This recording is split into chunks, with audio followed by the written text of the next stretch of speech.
Olá! Praticar atividade física faz bem para a saúde, isso todo mundo sabe. O exercício físico é até considerado um remédio, mas como qualquer remédio, existem contraindicações. Algumas pessoas têm condições de saúde que podem ser agravadas quando ela faz algum esforço físico e pode colocar até a própria vida da pessoa em risco.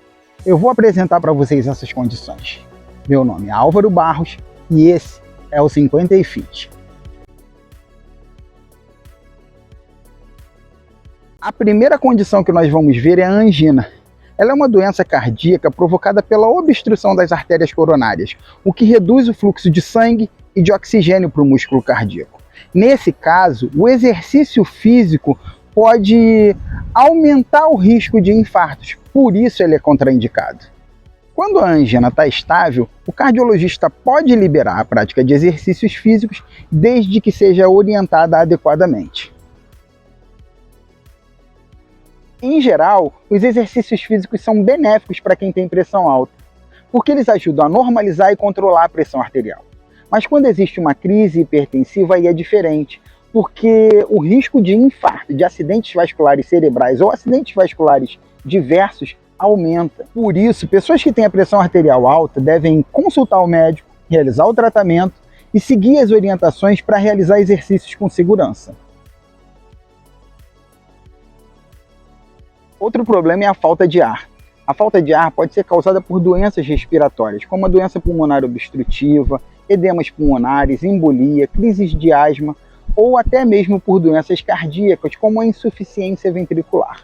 Nesse caso, os exercícios são contraindicados porque eles exigem muito do aparelho respiratório e cardiovascular.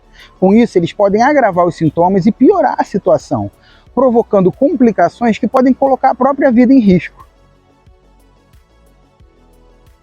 A quarta condição são as doenças não controladas. Aí entra arritmia, taquicardia, hipertensão arterial, diabetes e outras doenças que não estão sendo controladas. Nesse caso, é necessário começar o tratamento, seguir as orientações do médico e só depois da liberação começar a praticar exercícios físicos.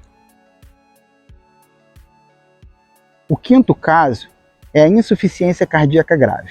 Ela pode estar relacionada com infarto, com hemorragia, com arritmia, ela pode provocar isquemia de algumas regiões e o exercício é contraindicado porque ele pode agravar a situação e colocar a vida em risco. Por isso você não deve praticar atividades físicas em caso de insuficiência cardíaca não tratada. Nesse caso, você só vai poder praticar exercícios físicos depois que você tiver feito o tratamento, se recuperado e se reabilitado, e mesmo assim com a liberação e orientação médica.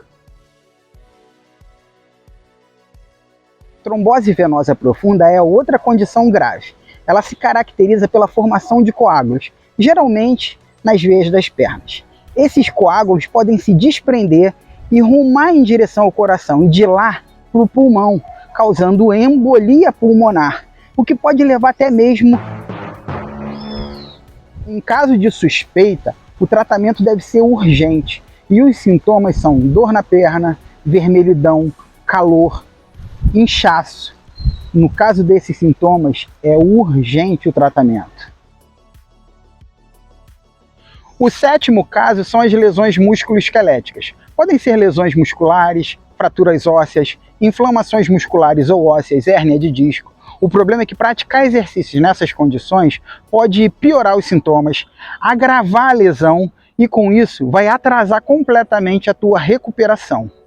Nesse caso, você deve aguardar, fazer a fisioterapia, fazer o tratamento adequado e só depois de recuperado voltar para o treinamento. A pré-eclâmpsia é uma complicação que ocorre na gravidez. Ela provoca alteração da coagulação sanguínea e aumento da pressão arterial. O problema é que, se não for tratada e controlada, ela provoca risco de parto prematuro e sequelas para o bebê. A gravidez em si não é um problema para a prática de atividade física, mas é importante o acompanhamento e orientação do médico obstetra e o acompanhamento profissional durante a prática da atividade física. Mas quando existe a pré-eclâmpsia, existe sim um risco aumentado. A febre normalmente é uma resposta do organismo contra alguma infecção aguda, mas ela também pode ser uma resposta causada por doenças autoimunes e até mesmo por câncer. Em caso de febre, a pessoa deve evitar fazer exercícios físicos intensos, porque isso pode agravar a condição física, pode retardar a melhora e até mesmo causar miocardite.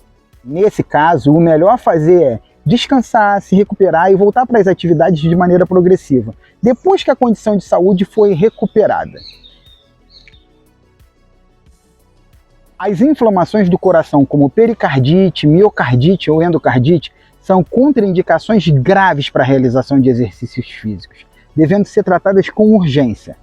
As atividades físicas são contraindicadas porque elas aumentam a atividade do coração, elas aumentam a frequência cardíaca, a pressão arterial e, desse modo, elas exigem mais esforço do coração, o que pode resultar em complicações como insuficiência cardíaca, infarto, AVC, embolia pulmonar, entre outras complicações. Mas depois que as doenças são tratadas, o médico pode liberar a volta para as atividades físicas de acordo com o estado de saúde da pessoa.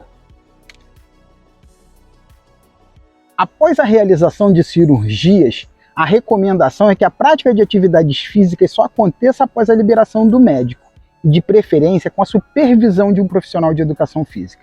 Porque após um procedimento cirúrgico, o corpo passa por adaptações, e nesse processo, o retorno para as atividades físicas deve ser lento, progressivo e gradual. E o nosso último caso, a nossa última restrição. Depois de uma maratona de atividades, depois de atividades prolongadas, extenuantes, muito intensivas, o nosso corpo precisa de tempo para se recuperar. Em geral, 48 a 72 horas é tempo suficiente para o nosso corpo repor as energias e regenerar os tecidos que foram danificados pela atividade. Mas em pessoas menos treinadas, iniciantes, pessoas que não estão habituadas com a prática de atividade intensiva, talvez precisem de mais tempo para essa recuperação. Nessas 12 situações em que se deve evitar os exercícios físicos, você percebe que não existe um impedimento absoluto e permanente. Na verdade, o que se revela de mais importante é a necessidade de uma avaliação médica prévia para conhecer o teu estado de saúde, para minimizar os riscos e garantir que os exercícios que você vai praticar vão ser seguros e eficazes, que eles vão provocar benefícios para a tua saúde. Então, o maior risco é o sedentarismo e a falta de conhecimento sobre teu próprio estado de saúde. Pratique exercícios físicos seguros para que a tua saúde seja favorecida. E para você que ficou comigo até aqui, muito obrigado, um abraço, até o próximo, tchau!